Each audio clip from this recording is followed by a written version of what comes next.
नमस्कार दोस्तों, सर जी क्लासेस में आपका स्वागत है। तो हम लोग जनरल साइंस पोर्शन कवर कर रहे थे आपके डीएफसीसीएल एग्जामिनेशन के लिए, जो कि आपके ऑपरेशन और बीडी में ये पूछा जाएगा। तो देखिए, अभी तक जितने भी लेक्चर्स हमने कवर किया हुआ है जनरल साइंस का, तो इसका देखिए हमने अलग से इसका प्लेलिस्ट बना दिया है और साथ में इसका एक अलग से पीडीएफ भी हमने बना दिया है। तो आपको जो है इन दोनों का लिंक आपको डिस्क्रिप्शन बॉक्स में आपको मिल जाएगा, तो आप लोग वहाँ से जाके पूरा कंप्लीट जो है लेक्चर्स को देख सकते हैं आप लोग, जितने भी अभी तक हुए हैं, और साथ में पीडीएफ को भी आप लोग जो है वहीं से बाई कर सकते हैं। और इसके साथ में देखिए हमने जो है आपका हिस्ट्री ऑफ इंडियन रेलवे का भी सेशन स्टार्ट किया हुआ है, तो उसको भी आप लोग पढ़ सकते हैं, लिंक डिस्क्रिप्शन बॉक्स में दिया हुआ है। और इसके साथ में देखिए दोस्तों, यहाँ पे जो है हमने जनरल साइंस का तो पीडीएफ आपको दिया ही है कंप्लीट पूरा। हमने एक कोर्स भी लॉन्च किया आपका, जितने भी एग्जामिनेशन आपके होने वाले डीएफसीसीआईएल का, एचएएल का, एचपीसीएल का, डी ट्रिपल एसबी का, तो इन सभी के लिए इंग्लिश और जीके का एक कोर्स हमने लॉन्च किया हुआ है, जो कि आपका काफ़ी हेल्पफुल रहेगा। इसमें जो है आपको टॉपिक वाइज लेक्चर्स और पीडीएफ और साथ में टेस्ट सीरीज भी आपको मिल जाएंगे ओनली 199 रुपीज़ में। और ये जो है आपको हमारे ऐप पे अवेलेबल है। ऐप का लिंक डिस्क्रिप्शन बॉक्स में दिया हुआ है, तो वहाँ से जाके आप लोग जो है कोर्स को आप लोग बाई कर सकते हैं। और आपको देखिए, जब आप लोग ऐप डाउनलोड कीजिएगा तो उसके बाद आपको साइन अप करना है। फिर स्टोर सेक्शन में जाने के बाद जो है आपको इस तरीके का इंटरफेस मिलेगा, और वहाँ पे फिर बाई करने के बाद आपको कंटेंट में जाने के बाद सारे चीज़ आपको मिल जाएंगे। तो यहाँ से जाके आप लोग पूरे लेक्चर्स को आप लोग देख सकते हैं।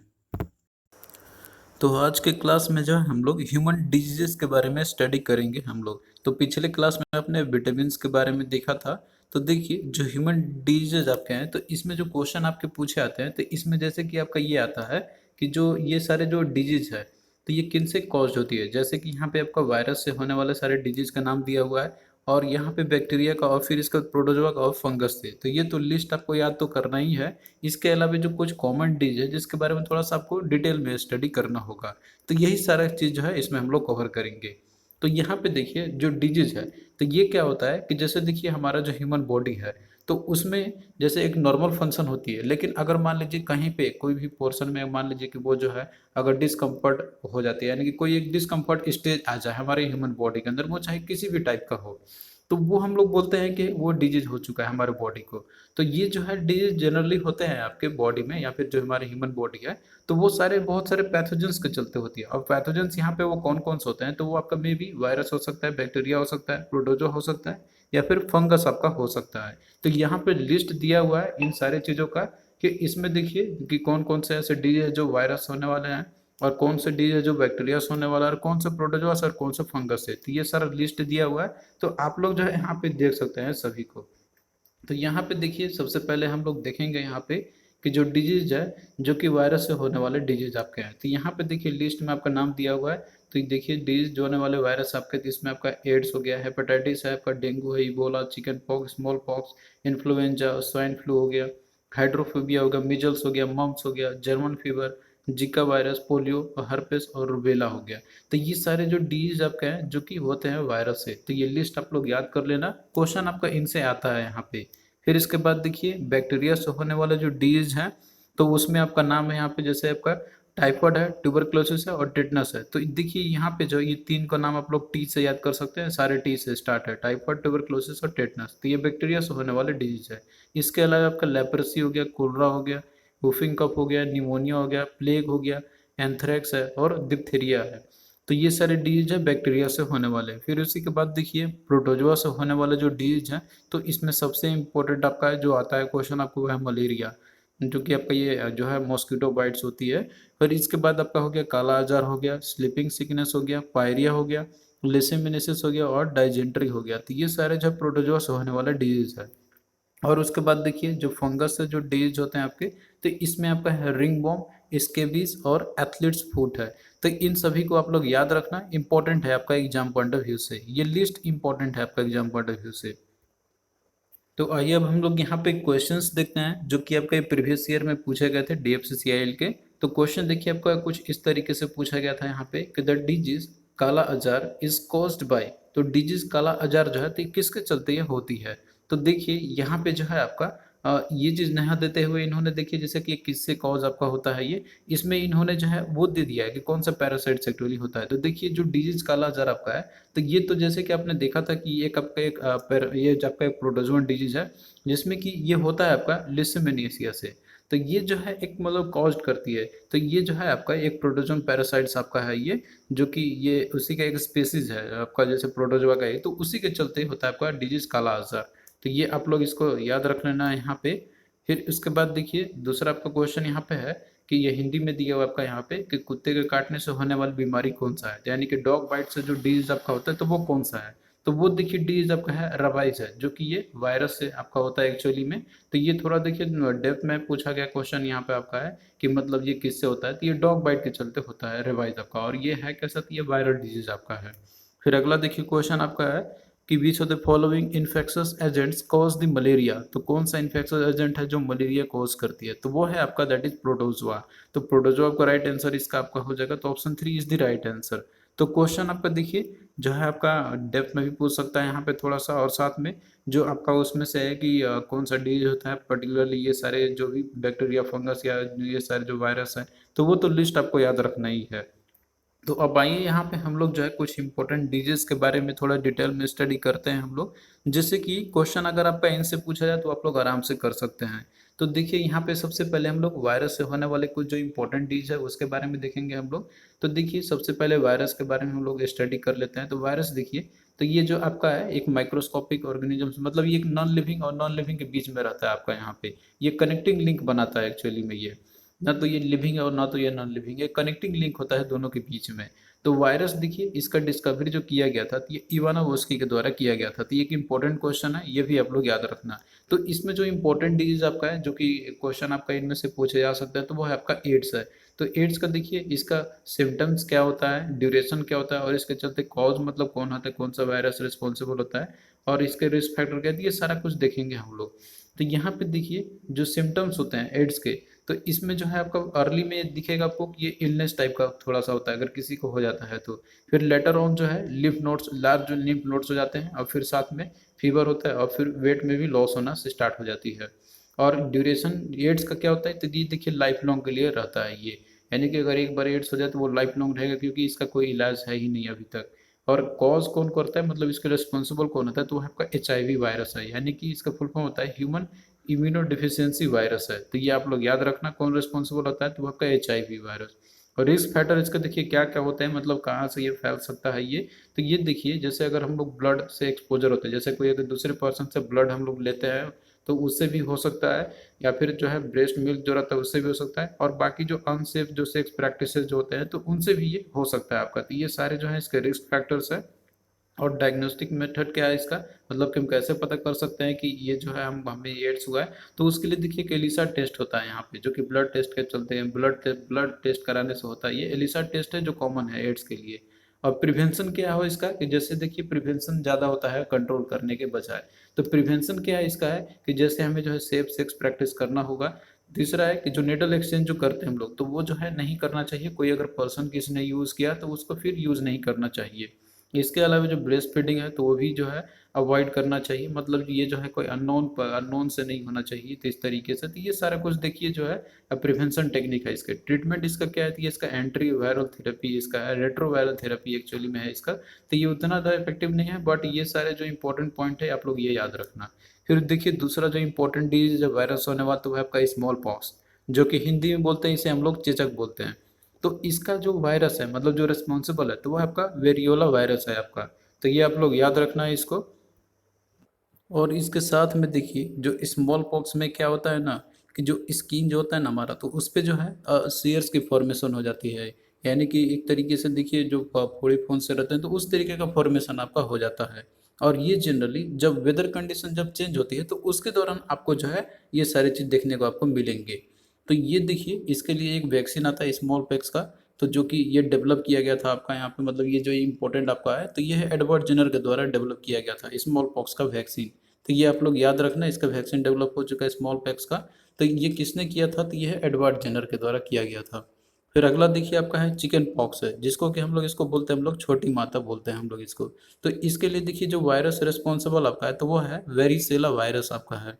तो वेरिसेला वायरस है, तो ये देखिए रिस्पॉन्सिबल होता है इसके लिए। तो इसमें देखिए जो है इची लाइक एक रैसेस फॉर्मेशन हो जाते हैं स्किन के ऊपर में। और इसका प्रिवेंशन करने का तरीका क्या है, कि देखिए इसका एक वेरिसेला वैक्सीन है, तो ये इससे जो है प्रिवेंशन किया जा सकता है। फिर देखिए क्वेश्चन आपका देखिए पूछा गया था प्रीवियस ईयर के एग्जाम में, ये भी हम लोग साथ साथ डिस्कस करते चलेंगे। तो यहाँ पे देखिए क्वेश्चन आपका पूछा गया था कि the human immuno deficiency virus यानी कि जो HIV है, तो ये जो है इन्वेड्स और डैमेज किसको करता है। तो ये देखिए इम्यून सिस्टम को ये जो है अफेक्ट करता है। इम्यून सिस्टम ही जब हमारा वो कमज़ोर हो जाएगा तो बाकी देखिए जो बीमारी से लड़ने की जो क्षमता होती है तो वही खो जाएगा। तो ये HIV वायरस तो इसलिए जो है मतलब जब ये अटैक करते हैं इम्यून सिस्टम को, तो ये अनकंट्रोलेबल हो जाता है प्रिवेंट करना। क्योंकि जब इम्यून सिस्टम ही अगर वो कमज़ोर हो जाएगा तो बाकी कोई भी दवा आप ले लीजिए, कोई भी इलाज करा लीजिए, तो उसका कोई असर पड़ता ही नहीं है। तो ये जो है आपका काफ़ी खतरनाक होता है ये। फिर इसके बाद देखिए अगला क्वेश्चन आपका पूछा गया था कि एड्स इज कॉज्ड बाय, तो एड्स जो है तो आपका किसके चलते होती है। तो ये देखिए ये HIV वायरस के चलते होता है आपका। तो इसका देखिए राइट आंसर क्या होगा, ऑप्शन बी आपका हो जाएगा। अब आइए हम लोग यहाँ पे देखते हैं बैक्टीरिया से होने वाले डिजीज को। तो देखिए जो बैक्टीरिया आपका है तो ये सिंगल सेलुलर ऑर्गेनिजम्स होते हैं ये। और बैक्टीरिया का देखिए डिस्कवरी किया गया था आपका एंटेनो वेन लिनाओई के द्वारा ये किया गया था। और इन्होंने ही जो है कंपाउंड माइक्रोस्कोप का इन्होंने इन्वेंशन किया था। तो ये कुछ इंपॉर्टेंट पॉइंट्स है जो आपको याद रखना है एग्जाम पॉइंट ऑफ व्यू के लिए। तो यहाँ पे देखिए जो डिजीज आपके दिए हुए हैं जैसे कि बैक्टीरिया से जो होने वाले डिजीज आपके हैं, तो इसमें आपका पहला है दैट इज टाइफाइड फीवर है। तो जैसे कि हम लोग इसको ये जो हिंदी बोलते हैं आंत्र ज्वर भी बोलते हैं हम लोग। तो टाइफाइड फीवर देखिए ये जो है आपका, तो बैक्टीरिया जो रिस्पॉन्सिबल होता है इसके लिए तो वो है आपका सैलोमोनेला पैराटाइफी। और ये जो अफेक्ट करता है तो जनरली स्मॉल इंटेस्टाइन को ये अफेक्ट करता है। और मेनली जो ट्रांसमिशन आपका होता है बैक्टीरिया, तो इसके लिए देखिए आपका है वो है कंटामिनेटेड वाटर, यानी कि जब गंदा पानी हम लोग पीते हैं तो उसके चलते मेनली टाइफाइड होती है।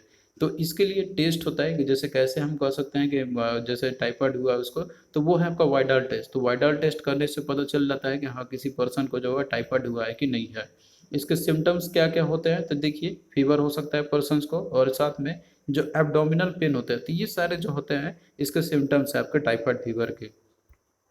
फिर अगला देखिए है ट्यूबरक्लोसिस है। तो देखिए जो ट्यूबरक्लोसिस है तो इसे हम लोग हिंदी में बोलते हैं तपेदिक।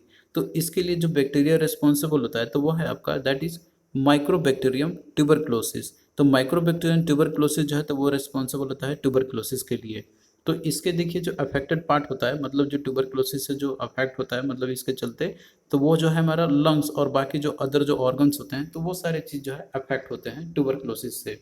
और ट्रांसमिशन जो मेनली देखिए जो होता है पर ट्यूबरक्लोसिस से, तो ये है बाय एयर के थ्रू हो सकता है या बाय हाउस फ्लाई जो होते हैं उसके चलते, या फिर जो स्पर्टम जो थ्रू होता है तो उसके चलते भी ये फैल सकता है। तो इसके लिए देखिए जो टेस्ट होता है तो वो आपका ट्यूबरकुलियन टेस्ट है।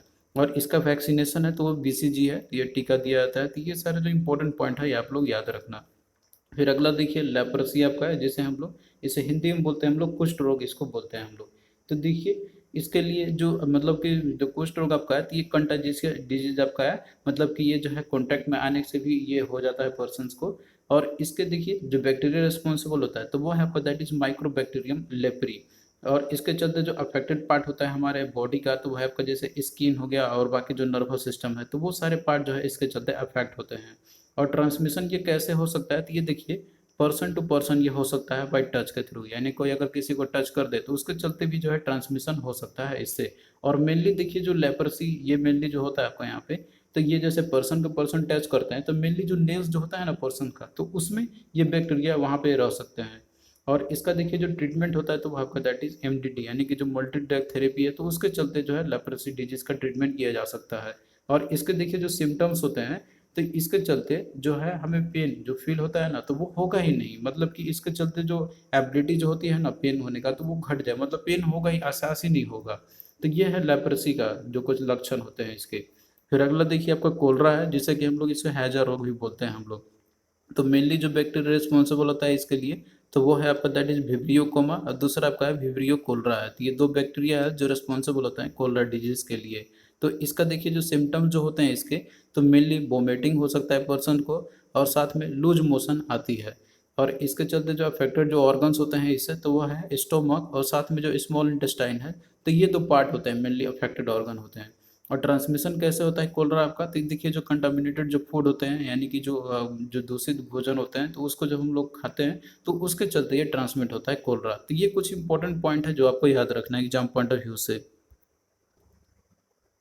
तो यहाँ पे आपने जो है देखा था इम्पोर्टेंट डिजीज़ के बारे में जो बैक्टीरिया और वायरस होने वाले हैं। इसके अलावा देखिए कुछ और भी इम्पोर्टेंट डिजीज़ है जैसे कि आपका कलर ब्लाइंडनेस है।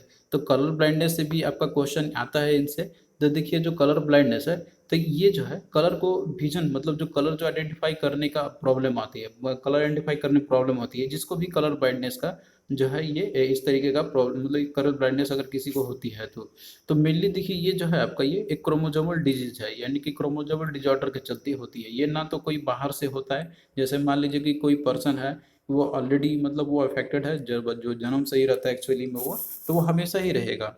ये ऐसा नहीं है कि ये डिजीज है होने वाला बाहर से। तो कलर ब्लाइंडनेस मेनली देखिए ये जो है मेल और फीमेल ये दोनों में होते हैं एक्चुअली में, लेकिन जो ज़्यादा मेल्स में ही ये ज़्यादा देखने को मिलते हैं इस तरीके का, और इसमें कलर को पहचानने में दिक्कत होती है, यानी कि कलर को डिफ्रेंसिएशन करने में दिक्कत होगी, और मेनली जो रेड और ग्रीन कलर है इन दोनों को देखने में प्रॉब्लम होती है। तो इसीलिए देखिए आपने देखा होगा कि जैसे रेलवे का रिक्रूटमेंट एग्जाम होता है तो उसमें जो है ये चीज़ देखा जाता है कलर ब्लाइंडनेस आप में है कि नहीं है, क्योंकि वहाँ पे मेनली आपको रेड और ग्रीन सिग्नल को पहचानना होता है रेलवे के लिए। तो उसमें अगर मान लीजिए कोई पर्सन को प्रॉब्लम होती है कलर पहचानने मतलब रेड और ग्रीन कलर का, तो उसको नहीं लिया जाता है। तो ये कलर ब्लाइंडनेस के चलते प्रॉब्लम ये आती है एक्चुअली में। तो इसमें फोटो परसेप्शन में भी प्रॉब्लम होती है जैसे रेड और ग्रीन कलर का है, और मेनली जो जीन रिस्पॉन्सिबल होता है इसके लिए तो वो जो है आपका एक क्रोमोसोम में ही प्रेजेंट होता है। और इसके साथ में जो है जो आपका लिंक्ड रहता है मतलब जो आपके रहते हैं यहाँ पे, तो ये आप यहाँ पे एक कॉम्बिनेशन के थ्रू देख सकते हैं। जैसे मेल में क्रोमोसोम रहता है एक्स वाई और फीमेल में रहता है एक्स एक्स। तो ये कॉम्बिनेशन में आपका जैसे कि किसी को भी हो सकता है यहाँ पे, जैसे कि मान लीजिए अगर कोई पर्सन मेल को अगर पहले से कलर ब्लाइंडनेस है, तो अगर मेल चाइल्ड होता है पेरेंट, अगर मान लीजिए अगर मान लीजिए कि अगर उसके फादर अगर वो कलर ब्लाइंड है तो मेल चाइल्ड होगा तो 100% है कि उसको तो होगा ही होगा, मतलब ये चांसेस ज़्यादा बढ़ जाता है। फीमेल चाइल्ड है तो यहाँ पे भी जो है वो हो सकता है यहाँ पर आपका। तो ये दोनों चीज़ आ सकते हैं। तो यहाँ पे फर्स्ट कॉम्बिनेशन भी ये कैरियर बनता है, मतलब यहाँ पे जो है वो कॉम्बिनेशन बनेगा आपका, और दूसरे में आपका कैरियर बनेगा इसका, यानी कि ये जो है डिजीज नहीं ये कैरियर होता है। मान लीजिए फादर से आया यहाँ पे चाइल्ड में, गर्ल चाइल्ड में आता है एक्चुअली में। मदर अगर सही भी रहेगी तो दोनों में चांसेस रहेंगे कलर ब्लाइंडनेस होने का। तो ये देखिए एक थोड़ा सा क्या है कि ये एक आपका जैसे क्रोमोजोमल डिजॉर्डर एक होता है कलर ब्लाइंडनेस आपका, ये ना तो कोई बाहर से होता है, कोई डिजीज नहीं होता है इसके रिस्पॉन्सिबल कि हाँ किसी को हो सके तो हो सकता है बाहर में। तो ये जो है आपका बचपन से ही किसी में होता है और इसको ठीक भी नहीं किया जा सकता है, क्योंकि ये जो आपका एक क्रोमोजोमल डिजॉर्डर है। और दूसरा देखिए जो डिजीज है तो वह आपका हीमोफीलिया है, जिससे कि हम लोग इसे रॉयल डिजीज भी हम लोग बोलते हैं। तो इसको देखिए रॉयल डिजीज इसलिए बुलाता है क्योंकि ये देखिए ये पहली बार रिपोर्ट किया गया था क्यों विक्टोरिया में, जो कि इंग्लैंड की महारानी थी, तो उसमें हुआ था, तो इसीलिए इसको रॉयल डिजीज भी बुलाता है क्योंकि उन्हीं में जो ये फर्स्ट टाइम रिपोर्ट किया गया था। तो हीमोफीलिया देखिए ये एक आपका एक रेयर डिजॉर्डर होता है एक्चुअली में, क्योंकि इसमें देखिए क्या होता है ना कि जो ब्लड क्लॉट होता है, आप जानते हैं कि ब्लड क्लॉट होना एक इंपॉर्टेंट होता है, फैक्टर होता है। अगर किसी में ब्लड क्लॉट अगर ना हो कोई पर्सन का, तो उससे क्या होगा अगर कहीं पे भी कट हो जाए, कहीं पे भी अगर मान लीजिए उसका कट हो जाए, मान लीजिए एक्सीडेंट के चलते या फिर कुछ भी के चलते अगर बॉडी पार्ट में अगर कट हो जाती है, तो वो जो है फिर ब्लड बहना रुकेगा ही नहीं, वो कंटिन्यूअसली बहता ही रह जाएगा। तो ये क्योंकि इसमें इसलिए होता है क्योंकि उसमें जो ब्लड क्लॉटिंग होता ही नहीं है, मतलब ब्लड क्लॉट बनने के बाद जो प्रोटीन वो जमा हो जाते हैं आके, तो वो होता ही नहीं है, मतलब प्रोटीन का जो फॉर्मेशन होते हैं तो वो होते ही नहीं है। तो इसके चलते क्या होगा कि कंटिन्यूअसली ब्लड फ्लो करना शुरू करता ही रहे, मतलब ब्लड फ्लो होता ही रहेगा, वो रुकेगा ही नहीं कभी। तो ऐसे क्या होगा खून की कमी होगा तो पर्सन का में भी बाद में डेथ भी हो सकता है यहाँ पे। तो ये जो भी एक आपका खतरनाक बीमारी है। तो हीमोफीलिया ये भी आपका एक डिजॉर्डर है, मतलब एक्चुअली ये भी एक क्रोमोसोमल डिजॉर्डर ही है। ये ना तो कोई बाहर से होता है, कोई भी बैक्टीरिया फंगस या वो रिस्पॉन्सिबल नहीं होते हैं इसके लिए। तो प्रोटीन मेनली देखिए जो रिस्पॉन्सिबल आपका रहता है ब्लड क्लॉटिंग फॉर्मेशन के लिए, तो वो इसमें आकर ही नहीं होता है। स्मॉल कट भी अगर होगा तो उससे डेथ हो सकता है पर्सन को, क्योंकि ब्लीडिंग जो है ये होता ही रहेगा लगातार, वो प्रिवेंट कर ही नहीं सकता है ब्लीडिंग को। और हीमोफीलिया आपका एक जेनेटिक डिसऑर्डर है जैसा कि हमने आपको बताया था। तो इसमें मेनली ये होता है ट्रीटमेंट करने के लिए कि रेगुलर रिप्लेसमेंट करना पड़ता है स्पेसिफिक जो ग्लोटिंग फैक्टर जो होते हैं, जो कि अगर वो रिड्यूस हो गया हो तो उसको कंटिन्यूसली जो है उसको रिप्लेस करते रहना पड़ता है अगर किसी को हीमोफीलिया अगर हो जाती है तो। और ये भी जो है आपका एक क्रोमोसोमल डिसऑर्डर एक्चुअली में आपका है ये। तो ये बस आपको इतना ही पॉइंट इसमें याद रखना है। अब भाई यहाँ पे हम लोग कुछ क्वेश्चंस देखते हैं जो कि इंपॉर्टेंट है आपका एग्जाम पॉइंट ऑफ व्यू से। तो देखिए यहाँ पे आपका दिया हुआ है कि Aedes इजिप्टी is a vector for. तो एडिस इजिप्टी जो है तो ये आपका वेक्टर किसके लिए है। तो देखिए जो एडिस इजिप्टी मॉस्किटो जो आपका है, तो ये यहाँ पे देखिए आपका दिया हुआ है yellow fever, dengue fever, Japanese encephalitis या both dengue and yellow fever. तो देखिए जो एडिस एजिप्टी मॉस्किटो आपका है, तो ये जो है वेक्टर होता है, यानी कि कैरियर होता है एक्चुअली में, जिसके चलते होते हैं। तो ये आपका इसमें दिया हुआ आपका यहाँ पे डेंगू और साथ में जो है आपका यहाँ पे येलो फीवर आपका है, तो ये उन दोनों के लिए रिस्पॉन्सिबल आपका होता है ये। तो राइट आंसर ऑप्शन डी आपका हो जाएगा, मतलब दोनों के लिए रिस्पॉन्सिबल आपका होता है एडिस एजिप्टी मॉस्किटो। फिर अगला देखिए दिया हुआ है कि which of the following is a communicable disease. तो यहाँ पे देखिए कम्युनिकेबल डिजीज मतलब बोलते हैं हम लोग ऐसा डिजीज जो कि फैलता है by person to person, contact में आके या फिर टच में आके उसका चलते हो सकता है। तो इसमें देखिए दिया आपको डायबिटीज, डिप्थीरिया, हाइपरटेंशन, वैकोसी और कॉर। तो इसमें देखिए जो डिप्थीरिया जो डिजीज आपका है, तो ये जो है आपका कम्युनिकेबल डिजीज है, यानी कि एक पर्सन को दूसरे पर्सन को टच करे तो उसके चलते भी आपका ये हो सकता है। और बाकी जो डायबिटीज़ आपका है, तो ये तो जैसे कोई कांटेक्ट पे होने से नहीं होता है ये। और हाइपरटेंशन भी आप जानते हैं कि ये जो है आपका कोई इससे नहीं होता है, ये तो कोई अदर फैक्टर इसका रिस्पॉन्सिबल होता है। और कॉसी और कर्ज आपका प्रोटीन डेफिशिएंसी डिजीज है। फिर अगला देखिए दिया हुआ है इसमें कि which of the following pair of disease is caused by virus. तो इसमें से वायरस से होने वाला डिजीज कौन कौन सा है। तो देखिए इस लिस्ट को ध्यान से आपको देखना होगा, आप लोग आराम से इसको बता सकते हैं। तो इसमें देखिए दिया हुआ है रबाइज और मॉम्स आपका दिया हुआ है। तो देखिए जो रबाइज है आपका और जो मॉम्स है, तो ये तो आपने देखा ही था कि ये जो डिजीज आपके हैं एक्चुअली में, तो इसमें रवाइज तो आपका जैसे कि ये वायरस होता है। और बाकी देखिए और भी ऑप्शन को एलिमिनेट करने की कोशिश कीजिए अगर आपको इसमें दिक्कत होती है। तो इसमें देखिए जैसे कि यहाँ पे आपका ऑप्शन सी में दिया हुआ टाइफाइड और टेटनस, तो ये तो आप जानते हैं बैक्टीरिया से होने वाला है। ऑप्शन डी में देखिए दिया हुआ है कोलरा और ट्यूबरक्लोसिस, तो आप जानते हैं कि ट्यूबरक्लोसिस जो आपका बैक्टीरिया से होने वाली डिजीज है। तो ये तो ऑप्शन तो आपका ऐसे एलिमिनेट आपका यहाँ पे हो गया। तो बचा आपका यहाँ पे एड्स और सिफिलिस आपका बचा। तो देखिए एड्स तो आपका जैसे कि ये तो आपका जैसे कि वायरस होने वाले हैं, लेकिन जो सिफिलिस है ये बैक्टीरिया से होता है डिजीज, तो ये भी आपका नहीं होगा। तो बचा आपका रबाइज और मम्स, तो ये जो है आपके वायरस से होने वाला डिजीज है। तो ऑप्शन ए आपका यहाँ पे राइट आंसर होगा। तो आपको देखिए हर एक डिजीज को याद रखना होगा, मतलब वो किससे होते हैं। तो आप लोग ऑप्शन को एलिमिनेट करके भी जो है आराम से कर सकते हैं क्वेश्चंस को। तो आई होप कि ये टॉपिक आपको समझ में यहाँ पे आया होगा। तो हम लोग आगे भी इसी तरीके से जो है लेक्चर्स को कंटिन्यू करते रहेंगे।